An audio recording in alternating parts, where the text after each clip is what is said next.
Isang mapagpalang araw na naman sa inyong lahat mga kabayan. Ngayong araw nga ay maglalakad-lakad na naman kami dito sa amin mga kabayan. Titingin-tingin na naman kami ng magandang tanawin. Dito kami ngayon ng parang isang forest. Lakad-lakad dito sa forest. Si Stormy talagang pinanindigan yung paglalakad kahit mayroon kaming anhanger. Yung bulinggit andito. Ay bulinggit! Nga no, ngayon lang namin napansin, bago pala tong bakod ngayon dito. Ganda ng bakod nila. Ako naman. Enjoy na rin pala yung bunso ko na sumakay ng anhanger. Kasi dati nung bagong bili namin, halos ayaw niyang sumakay. At lagi siyang umiiyak at hindi siya mapigil sa pag-iyak kapag pinapasakay namin. Pero ngayon, sobrang nag-e-enjoy na siya. Dadaan daw muna si Mamo dito sa Rossmann para bumili ng snacks niyang mga bata. Hintay na lang kami dito sa labas kasi hindi namin pwedeng ipasok tong anhanger doon sa loob ng Rossmann. Tawag pala doon ay Rossmann. Ang convenient store na may mga pharmacy content din. Masarap maglakad-lakad dito sa labas at pumunta sa sentro o town plaza nila dito. Minsan may mga iba't ibang ganap sa plaza gaya ng magiinuman sila sa harap mismo ng munisipyo at magsasayawan. Minsan naman ay may bazaar o kaya mga kagamitan ang ibibenta at nagbibenta rin sila ng mga lokal na pagkain tapos ipapasara nila mismo yung kalsada.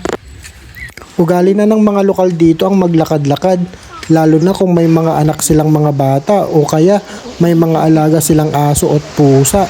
Kailangan kasi nilang ilabas ang mga alaga nila o kaya mga bata at least 3 times a week para makalanghap ng sariwang hangin. Hindi din naman nakakasawa ang maglakad-lakad dito kasi madami kang mapupuntahan na magaganda gaya dito sa park. May mga ilog din sila at mga forest na pwede pasukin at lakaran. Laking pasasalamat ko din sa taas kasi nabigyan kami ng pagkakataon na tumira dito sa bansang ganito. Bukod sa mataas na ang kalidad ng pamumuhay, magandang educational system, at magaganda pa ang mga tanawin at buti na lang din na dito sa bandang probinsya kami napadpad kasi mas stress-free dito sa probinsya, hindi gaya sa city.